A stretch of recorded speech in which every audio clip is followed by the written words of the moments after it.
প্রিয় শিক্ষার্থীবৃন্দ, তোমাদেরকে শুভেচ্ছা। দীর্ঘদিন ধরে স্কুল বন্ধ, শ্রেণী কার্যক্রম চালানো যাচ্ছে না। এই মুহূর্তে অনলাইন স্কুলই একমাত্র ভরসা। আমরা আজকে আরেকটি ক্লাস নিয়ে তোমাদের সামনে হাজির হয়েছি। আমরা উচ্চতর গণিতের স্থানাঙ্ক জ্যামিতি এই অধ্যায় থেকে আমরা আলোচনা করব।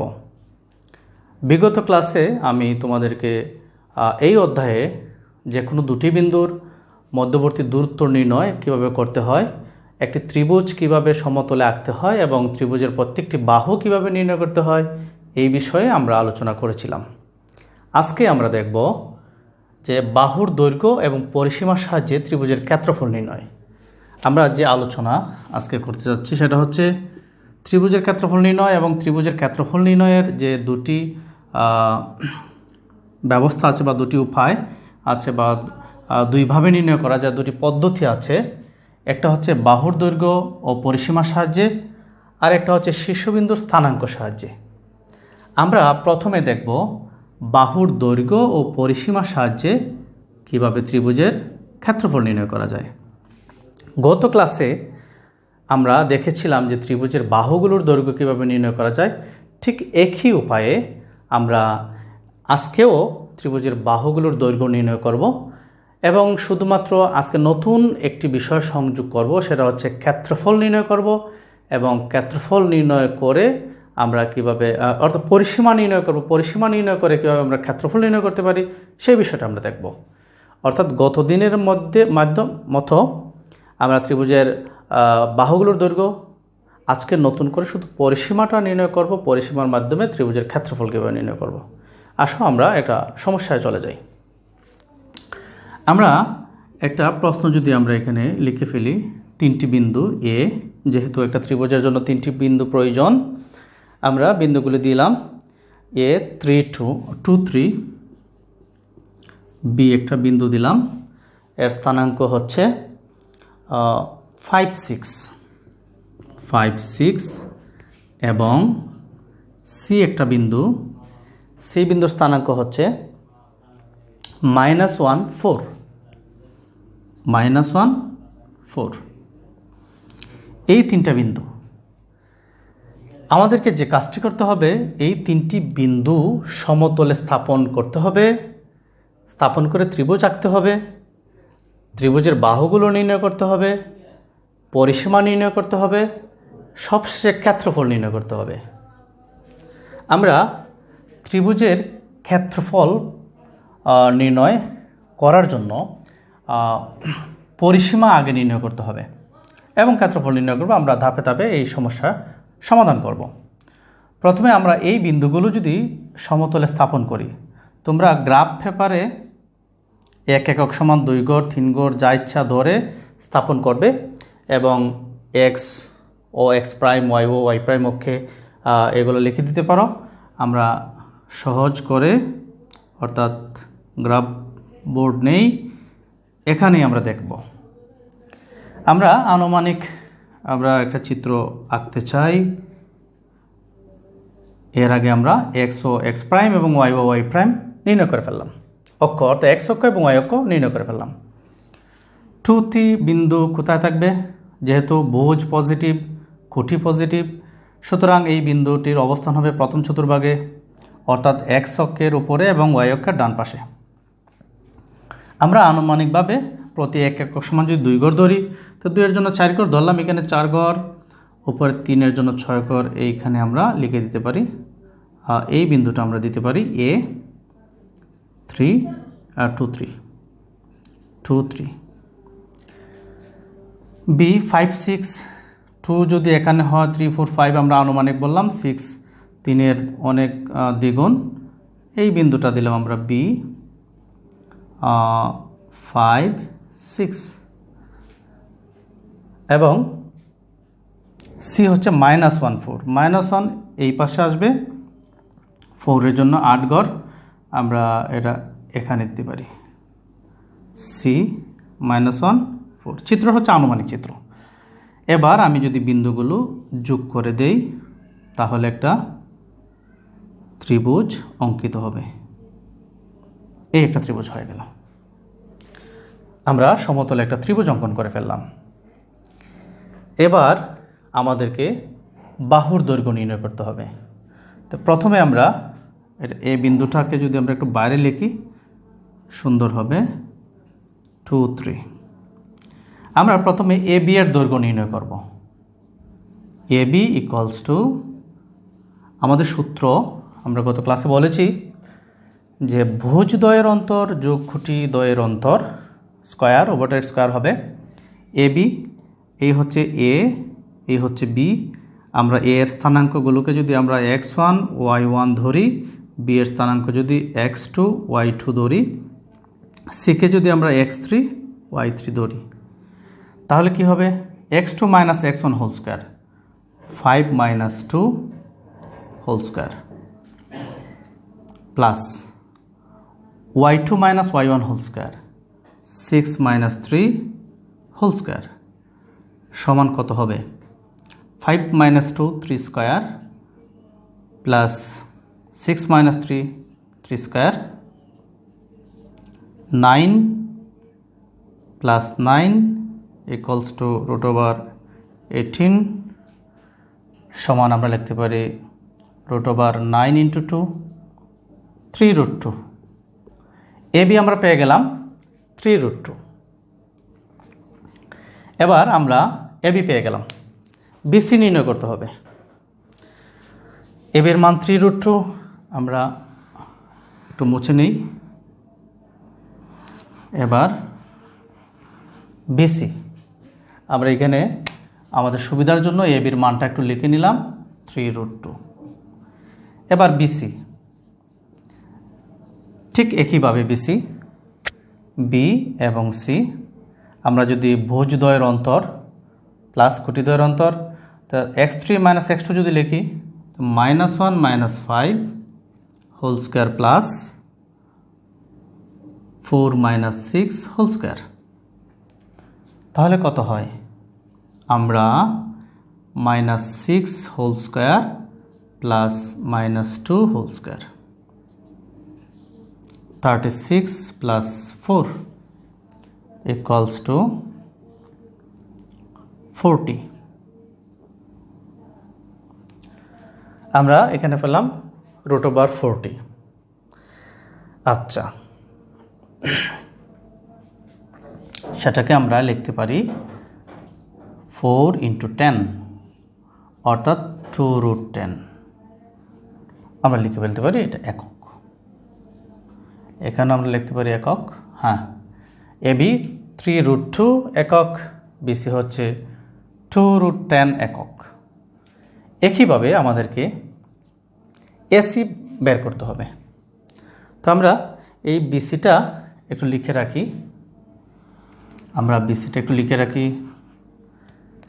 এই বিসি হচ্ছে 2 রুট 10। ঠিক আমরা আগের মতো এসি নির্ণয় করে ফেলব। AC equals to root over ভুজদ্বয়ের অন্তর যোগ খুঁটিদ্বয়ের অন্তর। আমরা যদি x3 মাইনাস x1 লিখি -1 minus 2 whole square plus 4 minus 3 whole square লিখি, অর্থাৎ ভুজদ্বয়ের অন্তর স্কয়ার প্লাস খুঁটিদ্বয়ের অন্তর।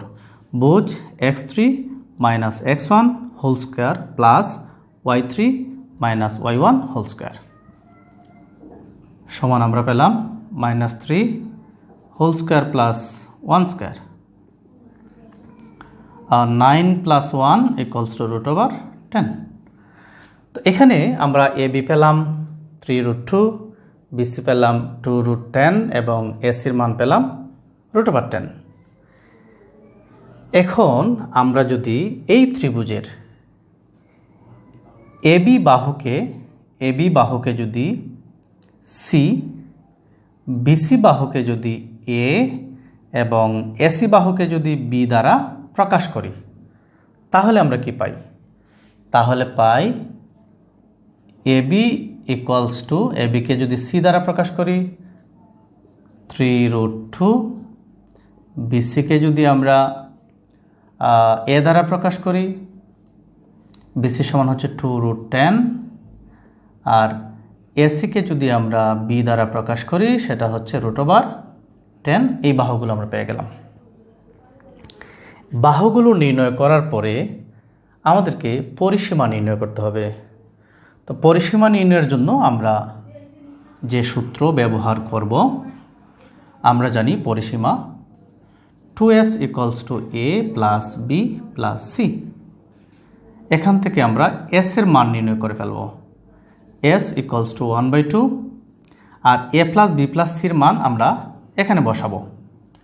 2√10 প্লাস আর b c এর মান হচ্ছে ab হচ্ছে 2√10 আর b এর মান হচ্ছে √10 প্লাস c এর মান হচ্ছে 3√2। এই মানগুলো বসাইয়া বা এই মানগুলো এখানে বসানোর পরে একটা রেজাল্ট এখানে আমরা পাবো। এই যে রেজাল্ট পাবো আমরা এখানে সেটা লিখে ফেলব। তারপরে আমরা ক্ষেত্রফল নির্ণয় করব। অতএব ক্ষেত্রফল সমান ত্রিভুজের ক্ষেত্রফল সমান √s × s - a s - b s - c। এই সূত্র প্রয়োগ করে আমরা ত্রিভুজের ক্ষেত্রফল নির্ণয় করে ফেলব। তো প্রিয় শিক্ষার্থীরা, আমি আবার একটু বলছি। প্রথমে আমরা যে কাজটি আমাদেরকে করতে হবে সেই কাজটি হচ্ছে আমরা প্রথমে বাহুগুলোর দৈর্ঘ্য নির্ণয় করব। প্রথমে বাহুগুলোর দৈর্ঘ্য নির্ণয় করে ফেলব, তারপরে পরিসীমা নির্ণয় করব, অর্থাৎ এখান থেকে আমরা s এর মান বের করে ফেলব। তারপরে ক্ষেত্রফল নির্ণয়ের এই সূত্র √s - a s - b s - c লিখে ফেলব। তারপরে আমরা এই s এর প্রাপ্ত মান আমরা এখানে বসাবো। s থেকে a এর মান আমরা বাদ দিয়ে দেব, ইনটু s - b এর মান বসাবো, s - c এর মান বসাবো। বসানোর পরে আমাদের এখানে একটা ভ্যালু আসবে। এটাকে √ করলে যে মানটা আসবে সেটাই হচ্ছে ত্রিভুজের ক্ষেত্রফল। তোমরা বাসায় বসে এই ত্রিভুজের ক্ষেত্রফল কত হয় সেটা নির্ণয় করবে।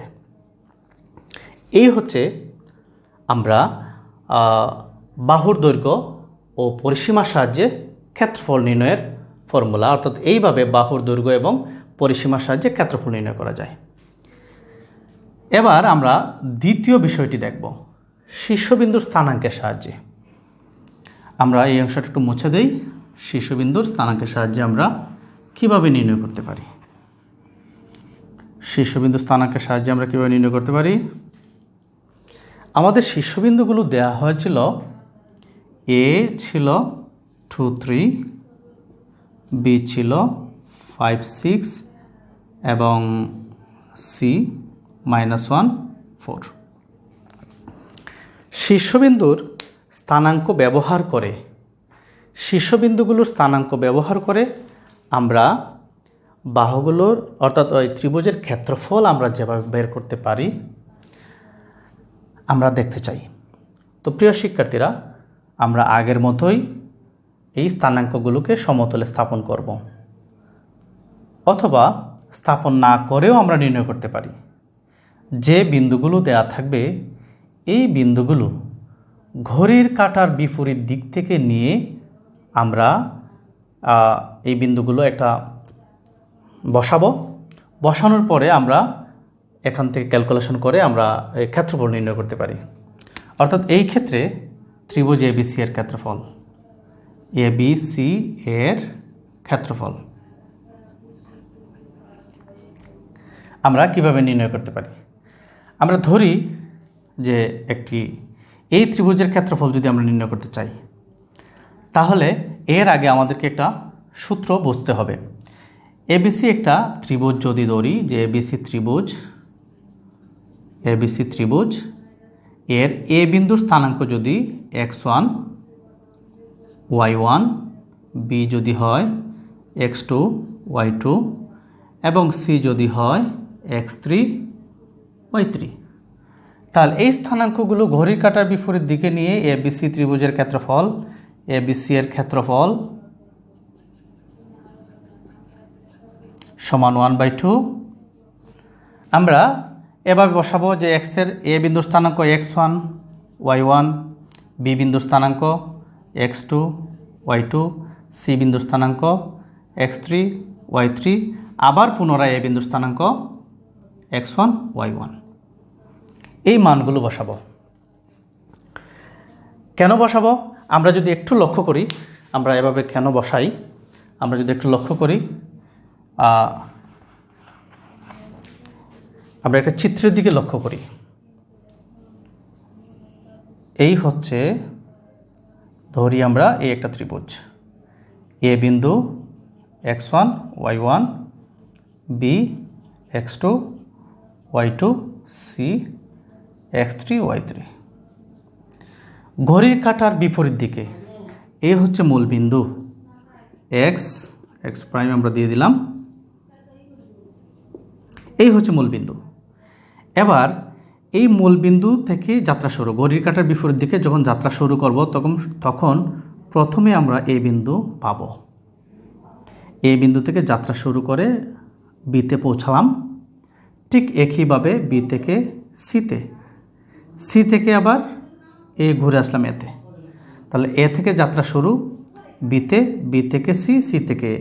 তো এর স্থানাঙ্ক, বি এর স্থানাঙ্ক, সি এর স্থানাঙ্ক, পুনরায় এ এর স্থানাঙ্ক। তারপরে আমরা যে কাজটা করব 1/2, আমরা এই প্রথম যে আমরা স্থানাঙ্কটা পেলাম এই আড়াআড়ি গুণ করে ফেলব। তো x1 y2 plus x2 y3 plus x3 y1। তারপরে আবার পুনরায় নিচ থেকে আমরা এইভাবে মাইনাস দিয়ে y1 x2 minus y2 x3 minus y3 x1। এভাবে আমরা গুণ করে এই গুণফলগুলো নির্ণয় করার পরে যোগ বিয়োগ করে 2 দ্বারা ভাগ দিয়ে আমরা ত্রিভুজের ক্ষেত্রফল নির্ণয় করতে পারি। ঠিক এই সূত্রটা যদি আমরা এই বিন্দুগুলোর জন্য প্রয়োগ করি, এই বিন্দুগুলোর জন্য প্রয়োগ করলে আমরা কি দেখতে পাই? আমরা যদি আবার একটু চলে আসি আমাদের এই প্রবলেমে, আমরা এতক্ষণ আমরা কিভাবে ত্রিভুজের ক্ষেত্রফল শীর্ষবিন্দু স্থানাঙ্কের সাহায্যে নির্ণয় করতে হয় আমরা আলোচনা করেছি। আমরা বলছিলাম যে বিন্দুগুলোকে ঘড়ির কাঁটার বিপরীত দিকে নিয়ে এভাবে বসাতে হবে, তারপরে এই আড়াআড়ি গুণ দিয়ে প্লাস আবার যখন আমরা নিচ দিকে দেব মাইনাস করে এই ফরম্যাটে নিয়ে আসব, তারপরে গুণগুলো যোগ বিয়োগ করে 2 দ্বারা ভাগ দিয়ে আমরা ক্ষেত্রফল নির্ণয় করে ফেলব। এবার আমরা এই বিন্দুগুলোর কাছে চলে আসি। আমরা বলছিলাম যে 2, 3 বিন্দু, আমরা যেহেতু এটা প্রথম চতুর্ভাগে ধরে নিলাম এই বিন্দু হচ্ছে 2, 3 এ। বি বিন্দুটা আরও একটু বড়, এখানে আমরা নিলাম বি, আর সিটা হচ্ছে এই পাশে ছিল, এই হচ্ছে সি ধরলাম। এই আমরা এবার যদি আমরা এই প্রবলেমটা সলভ করতে চাই তাহলে এ বিন্দু 2, 3, বি হচ্ছে 5, 6, সি হচ্ছে -1, 4। ঘড়ির কাঁটার বিপরীত দিক দিয়ে এই 0 বিন্দু অর্থাৎ মূল বিন্দু, ঘড়ির কাঁটার বিপরীত প্রথম চতুর্ভাগ, আমরা বিষয়টি খেয়াল রাখবো যে এখান থেকে প্রথম চতুর্ভাগ থেকে যাত্রা শুরু হবে। তো প্রথম চতুর্ভাগ থেকে যাত্রা শুরু করতে গেলে প্রথমে যে বিন্দুটি আসে সেটা হচ্ছে এ বিন্দু, তারপরে চলে আসে বি বিন্দু, বি থেকে সোজা চলে যায় সি বিন্দুতে, সি থেকে আবার চলে আসে এ বিন্দুতে। তো আমরা এবিসি এর ক্ষেত্রফল কি পাবো? ক্ষেত্রফল 1/2 ঘড়ির কাঁটার বিপরীত দিক থেকে যাত্রা শুরুর প্রথম বিন্দু 2, 3, এই বিন্দুর স্থানাঙ্ক বসালাম ভোজকুটি, তারপরে 5, 6, তারপরে -1, 4, তারপরে আবার পুনরায় 2, 3, যেহেতু আমরা আবার এখানে চলে গিয়েছি। ঠিক আগের মতো আমরা যে কাজটি করব 1/2 এই গুণ 12, 2 দিয়ে 6কে গুণ দিলে 12 প্লাস 4 দিয়ে 5কে গুণ দিলে 20, 4 5 20, -3, কারণ এখানে -1 আর 3 গুণ দিলে -3, এই আমরা গুণ করে ফেললাম। তারপরে বিপরীত দিক দিয়ে -3 5 15, তারপরে কি আসে -6 1 6, -6 +6, তারপরে আসে এই -8। এবার এই সংখ্যাগুলো যোগ বিয়োগ করার পরে 2 দিয়ে ভাগ দিলে আমরা যে মানটা পাবো সেটা হচ্ছে এই ত্রিভুজের ক্ষেত্রফল। তো আমরা একটা ত্রিভুজের ক্ষেত্রফল বাহুর দৈর্ঘ্য পরিসীমার সাহায্যে কীভাবে নির্ণয় করতে হয় সেটা দেখলাম, এবং শীর্ষবিন্দু স্থানাঙ্কের সাহায্যে কীভাবে নির্ণয় করতে হয় সেটাও দেখলাম। প্রিয় শিক্ষার্থীরা, তোমাদের উচ্চতর গণিত বইয়ে এই আরও অঙ্ক, আরও সমস্যা দেওয়া আছে, বাসায় বসে বসে প্র্যাকটিস করবে। এই পর্যন্ত সবাই ভালো থাকো, ধন্যবাদ সবাইকে।